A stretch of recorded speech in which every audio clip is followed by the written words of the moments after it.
and welcome to my channel Sam Biology Class. Friends, today we will discuss about marker genes. Before that, will you please consider subscribing my YouTube channel? Your subscription is often a lot to me. Please do subscribe. In biotechnology, transformation is carried out in order to introduce a foreign DNA, such as a plasmid or a specific gene, into bacteria, yeast, or plant. This enables genetic modification, gene cloning, and production of valuable proteins. This is essential for creating transgenic organisms, for improving crop resistance to pests, and for generating therapeutic proteins such as insulin. When a foreign DNA is introduced into a cell sample containing thousands of cells, only very few cells successfully take up the foreign DNA and also express the new characteristics. These cells are called successfully transformed cells. Remaining cells, which are in very large number, fail to take up the foreign DNA and hence are called non-transformed cells. Now the question is how to identify transformed cells. These cells can be identified by using marker genes. Marker genes are known DNA sequences that are used to identify, track, and select successfully transformed cells and organisms. The genes are used to determine if a nucleic acid sequence has been successfully inserted into an organism's DNA.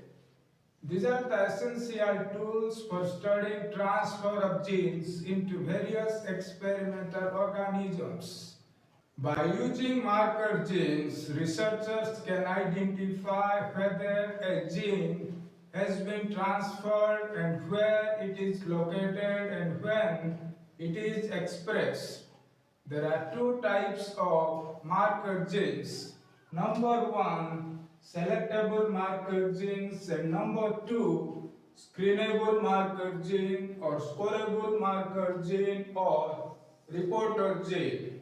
First one is selectable marker genes, which provides a survival advantage to the transformed cells.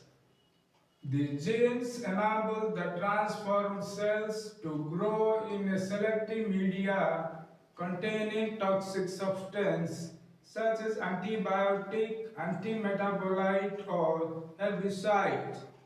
So the genes confer resistance to the transformed cells against this toxic substance. So when grown in the selective media, only the transformed cells will survive and grow. On the other hand, the non-transformed cells, which are sensitive to this toxic substance, will die.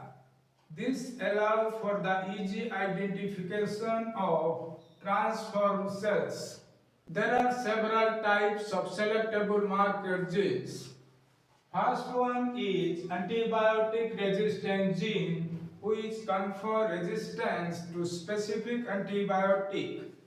One of the widely used antibiotic resistant gene is NPT2 gene, which encode the enzyme neomycin phosphotransferase 2. This enzyme confers resistance to aminoglycoside antibiotics such as neomycin, kanamycin, and other by phosphorylating them, which render them inactive. As a result, they are prevented from inhibiting protein synthesis in the transformed cells. On the other hand, the cells which remain non-transformed get killed. Second type of selectable marker gene is antimetabolite marker gene, Example DHFR gene. This gene encodes the enzyme dihydrofolate reductase. Third type of selectable marker gene is herbicide resistant gene. For example, ARO-A gene, which encodes the enzyme enol-pyruvyl cyclimate phosphate synthase. This gene confers resistance to the herbicide glyphosate.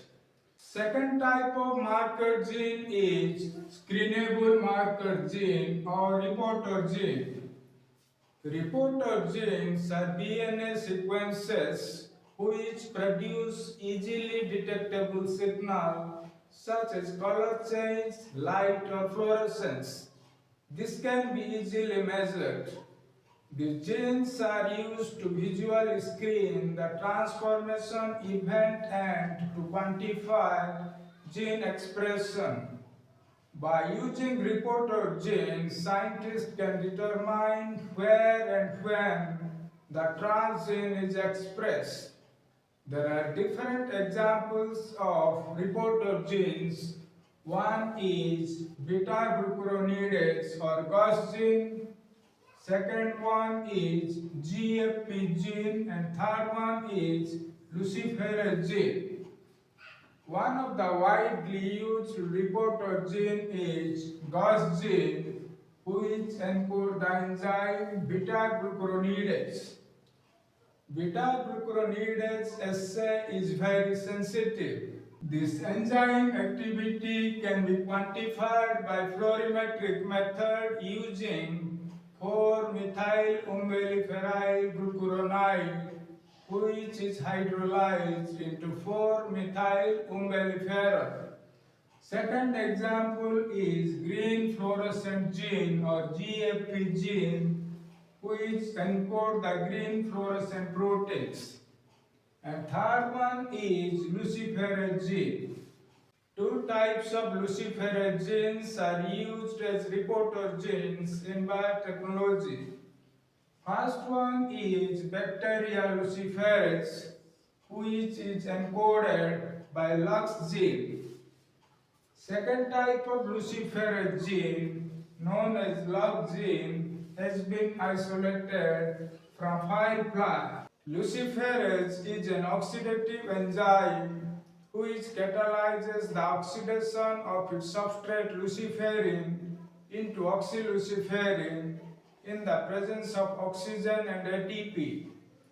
This oxidative process produces visible light. This phenomenon is known as bioluminescence.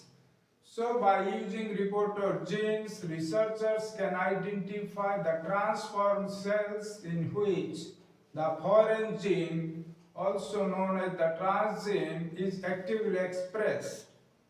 As all these genes produce easily detectable signal, the degree of expression of the transgene can be quantified by suitable methods.